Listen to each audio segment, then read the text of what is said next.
So you want to climb Aconcagua? Well, sure you do. It's one of the famed 7 summits. Look at these beautiful summits. Why are there 9 peaks on the 7 summits list, you might ask?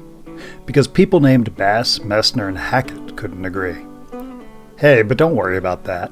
Aconcagua is included in all 3 lists of 7 summits, so you already have that going for you. Aconcagua is a big mountain. At nearly 7,000 meters, it's the tallest mountain in the world not in the Himalayas. This isn't your first time over 5,500 meters, is it? It's a good idea to test yourself on something smaller first. Previous to Aconcagua, I climbed Kilimanjaro, Pico de Orizaba, and Iztaccíhuatl. You're going to need some gear to climb Aconcagua. A lot of gear, actually. Here's what I brought. I'm going to rush through these slides, but if you have any gear questions, feel free to ask in the comments.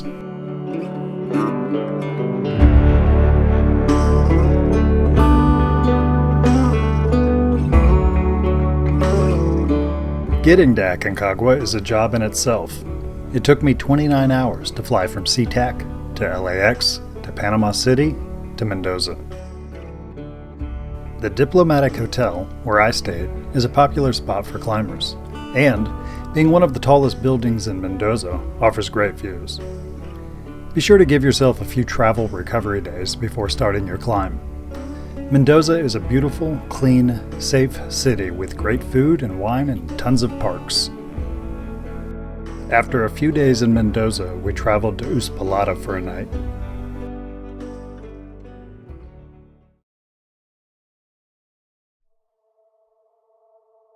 The next morning, we drove to Los Penitentes to drop off our duffels for the mules. Then, we headed to the start of the Ruta Normal route, where finally, we started our climb.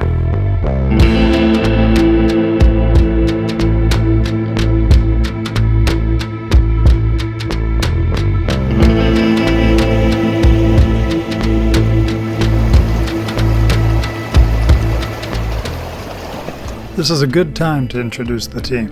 There's me, Brandon, Luke, our lead guide, Hatham, Tim, Richie, Joe, and David, our other guide.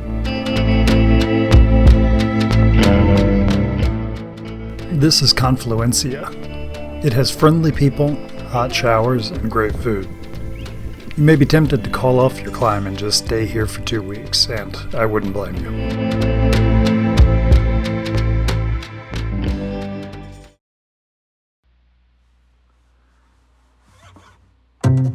We stayed in Confluencia for 2 nights, so on this second day, we did an acclimatization hike to view the impressive south face of Aconcagua.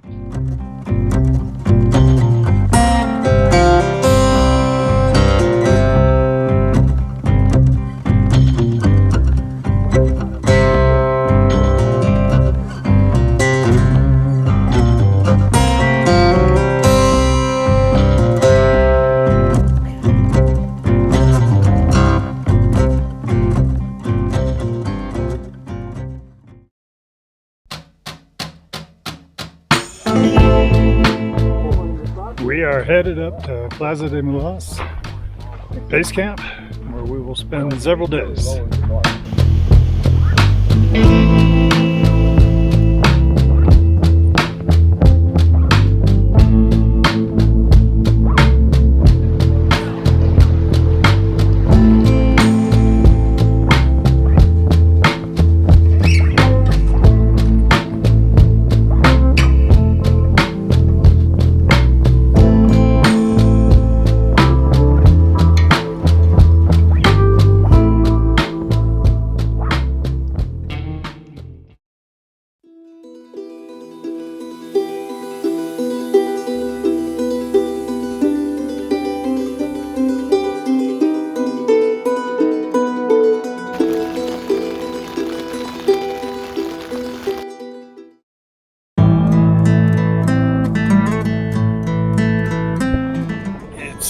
Carry day. We're carrying from base camp to Camp 1.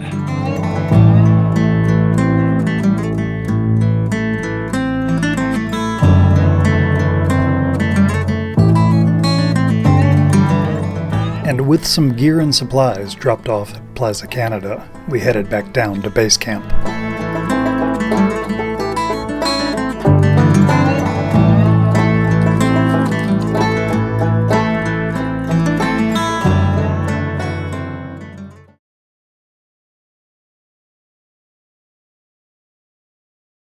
We're at base camp, our last rest day, walking down to get our last health check, and then tomorrow we start moving up.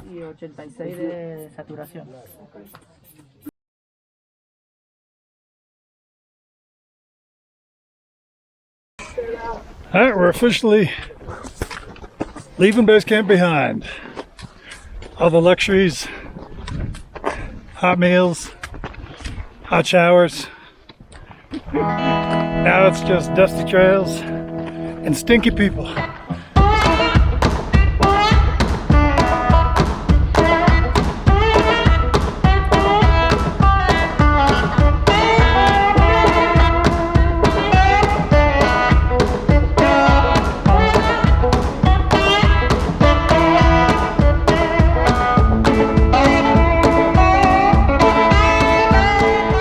We moved up to Camp 1 today. The original plan was to take a rest day tomorrow, then a carry day to Camp 2, then a move day to Camp 2, so 3 days. Instead, because of high winds in the forecast, we are carrying and moving to Camp 2 tomorrow.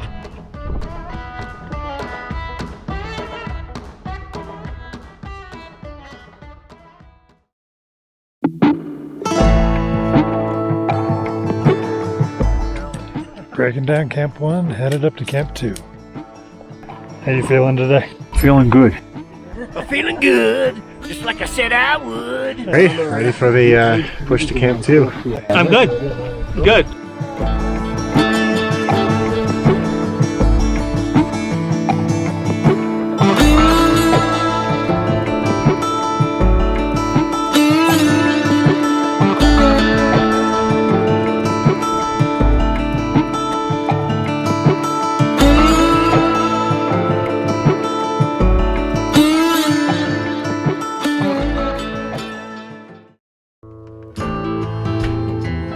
We made it to Camp 2 just before a low-pressure system brought high winds and precipitation.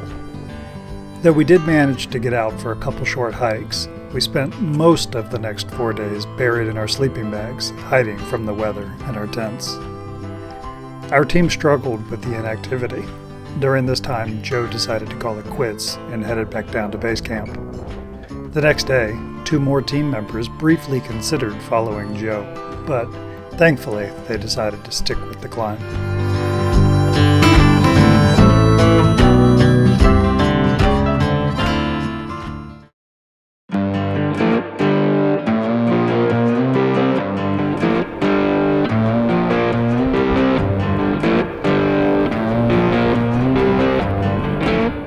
It's 1 o'clock. We finally got all packed up and ready to go. Now we gotta head up 1,000 feet to Camp 3.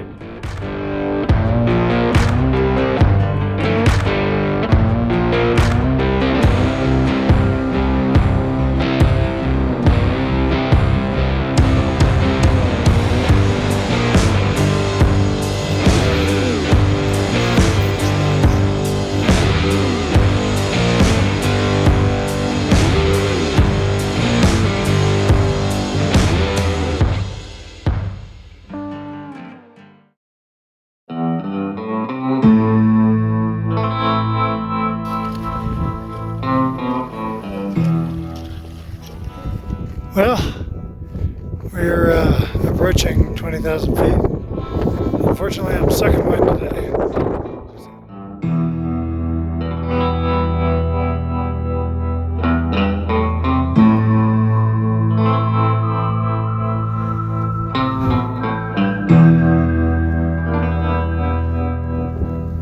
So we're running out of time and energy. And so the Old Man's Club has decided to let the young guys go ahead at a faster pace. Luke is part of the honorary Old Man's Club now. Anyway, they're going to go up and take their best shot at the summit. And we're just going to go up a little bit more until we feel like turning around.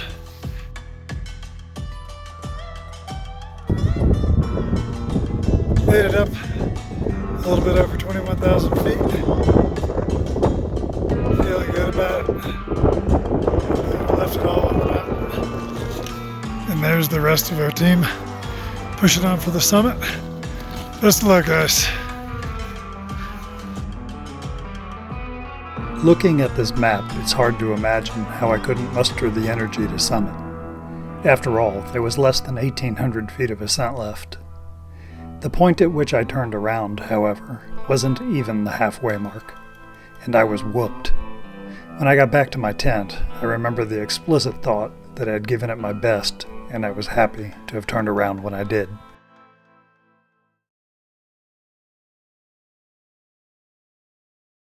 Richie make it? Yeah, Richie made it. Oh, that's so amazing. awesome. Yeah, baby. He's the man. Crushed it. Yeah, that mountain is really hard. Richie! I heard you reached the summit. I did. Congrats. That is a hell of an accomplishment. Thank you. After listening to Richie's story of summit success, with some envy I might add, we packed up and headed down. It was a long, tiring descent from Camp 3 all the way down to base camp, but eventually we made it. The mountaineer's adage is that getting to the summit is optional, but getting down is mandatory. And though only Richie and Luke summited, we did all safely return, and that alone was cause enough to celebrate. You have two options to get back to the trailhead from base camp. Hike 16 miles out into certain descent madness, or pay for a 10-minute helicopter ride. Having never before been in a helicopter, I couldn't think of a better way to end the trip.